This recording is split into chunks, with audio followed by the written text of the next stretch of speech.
में सुदामा बन जाना। कितना कुछ सहा होगा श्री सुदामा जी महाराज ने भगवान श्री कृष्ण की मित्रता को पाने के लिए। दुनिया कहती है श्री सुदामा जी ने कृष्ण के हिस्से के चने खा लिए थे, इसलिए सुदामा जी दरिद्री हो गए। प्यारे, वो दरिद्री के चने नहीं थे, वो चने वास्तव में सारे जगत की दरिद्रता को जिस सुदामा ने अपने ऊपर ले लिया, वही कथा आज हम शुरू करते हैं।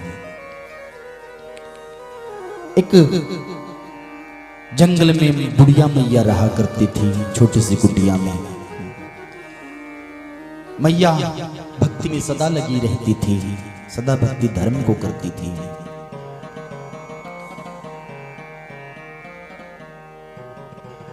थोड़े से चने रखा करती थी मैया पोटली में कि भूख लगेगी तो भूख मिट जाएगी इनको खाने से।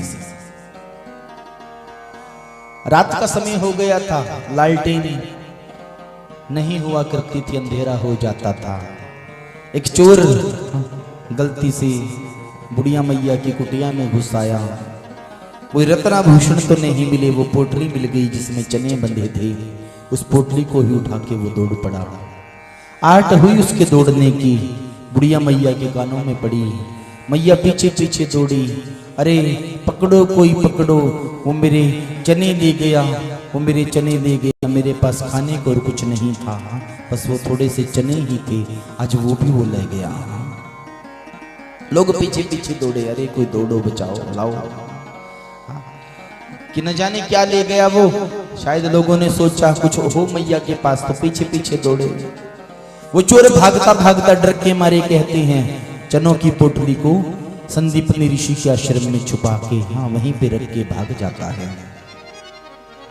प्रातः काल गुरु माता आज सेवा लगती है भगवान श्री कृष्ण और सुदामा जी की, जाओ वन में जाके लकड़ियां तोड़ के लाना, इसी से ही भोजन बनेगा संत ब्राह्मणों का, जिसे सब पावेंगे। आज वही चने देखा कुछ भी जाए खाने के लिए, बच्चों को भूख लगेगी जब ये जाएंगे वन में। तो मैया ने ढूंढते ढूंढते देखा वो पोटली पड़ी थी, सोचा किसी ने रख दी होगी। वो पोटली ही उठा के श्री सुदामा जी के हाथों में दे दी।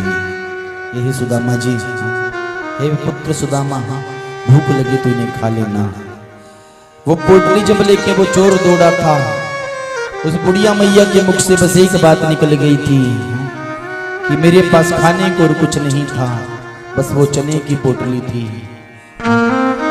मेरा शाप है ये, जो भी वो चने खाएगा वो सदा सदा के लिए जन्म जन्मांतर का दरिद्री हो जाएगा। सुदामा जी के हाथों में जब वो पोटली आई, सुदामा जी कोई साधारण ब्राह्मण नहीं थे। कृष्णशासी सखाम कश्चित ब्राह्मणो ब्रह्मवित्तमः विरक्तेन्द्रियार्थेषु प्रशांतात्मा जितेन्द्रिय। ब्राह्मणो ब्रह्मवित्तमः, ये ब्राह्मण है और ब्रह्म विद्या में निपुण है। विरक्त है इंद्रियों से, विरक्तेन्द्रियार्थेषु प्रशांतात्मा, अपनी ही आत्मा में रमण करते हैं। जितेन्द्रिय, इंद्रियों के ऊपर जिनका पूर्णतः वश है। देखते ही पोटली को पढ़ लिया कि ये चने कोई साधारण चने नहीं, ये दरिद्री के चने हैं। गुरु माता ने तो आज्ञा दी है कि कृष्ण को भी खिला देना, परंतु कैसे खिला दूं मैं कृष्ण को इन चनों को। चल रहे थे दोनों लकड़ियां लेने के लिए, बारिश के कारण लकड़ियां गीली हो गई थी।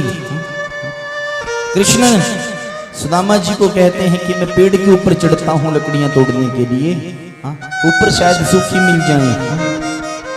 कृष्ण ऊपर चढ़ गए, सुदामा जी उस पोटली को देख रहे हैं। दुनिया कहती है सुदामा जी को भूख लगी थी इसलिए सुदामा जी ने वो चने खा लिए। प्यारे, वो तो पहले ही विरक्त है, प्रशांत आत्मा है, भूख प्यास की जिन्हें कोई चिंता नहीं। चिंता है तो इस बात की कि अगर ये चने गलती से कृष्ण के मुख में चले गए तो क्या होगा। सोच रहे हैं सुदामा, एक बार सोचा इन चनों को पानी में फेंक देता हूं, फिर सोचा अगर ये चने मैंने पानी में डाल दिए तो जल के जीव जंतु इनको खाएंगे, अगर वो जीव जंतु इनको खाएंगे तो इस जन्म में तो बेचारे वो न जाने कितने जन्मों को भोग के जीव जंतु बने हैं, और अगर कहीं अब उन्होंने ये चने खा लिए तो फिर उनके आने वाले इतने जीवन हैं उनका क्या होगा। बुढ़िया का शाप था जन्म जन्मांतरों का दरिद्री हो जाएगा जो इन चनों को खाएगा। फिर सोचा सुदामा जी ने कहीं धरती में गाड़ देता हूं, कहा धरती के कीट पतंग इनको खाएंगे, इस पिछले जन्मों में जो कर्म करे थे उसके कारण कीट पतंग बने, अभी इसको खाएंगे तो क्या बनेंगे। फिर सोचा मेरे पास ज्यादा देर तक अगर ये ठहर गए और कृष्ण ने मुझसे मांग लिए तो मैं किस मुख से भगवान कृष्ण को इन चनों के लिए मना करूंगा। कहीं अगर ये चने कृष्ण ने खा लिए और अगर श्री कृष्ण दरिद्री हो गए तो सारे जगत का क्या बनेगा। कृष्ण दरिद्री हो गए तो सारा संसार दरिद्री हो जाएगा, सारा जगत दरिद्री हो जाएगा।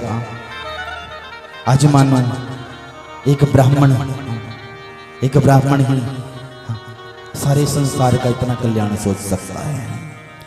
श्री सुदामा जी महाराज सोचते हैं कि फिर क्यों ना सारे संसार की दरिद्रता मैं अपने ऊपर ही ले लूं,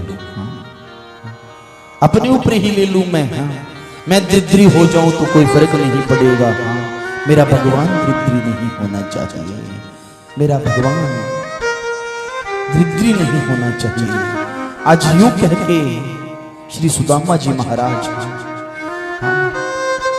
एक मुट्ठी चने उठाते हैं और याद करते हैं अपने परमात्मा को कि संपूर्ण पाताल की दरिद्री को मैं ग्रहण करता हूं। दूसरी मुट्ठी चने लेते हैं कि सारी धरती की दरिद्री को मैं ग्रहण करता हूं, और तीसरी मुट्ठी देते हैं कि मानो यह लोक परलोक तो क्या मैं उस लोक की दरिद्री को भी अपने जीवन में लेता हूं, कहीं एक चने का दाना भी संसार में ना चला जाए। और यूं कह के श्री सुदामा जी महाराज ने वो 3 मुट्ठी चने कहते हैं उन्हें खाया। प्यारे, ये चरित्र है सुदामा जी का, ऐसा त्याग है सुदामा जी का। कथा का प्रारंभ होता है कृष्ण शासी सखां कश्चित् ब्राह्मणो ब्रह्मवित्तमः विरक्तिन्द्रियार्थे प्रशान्तात्मा जितेन्द्रियः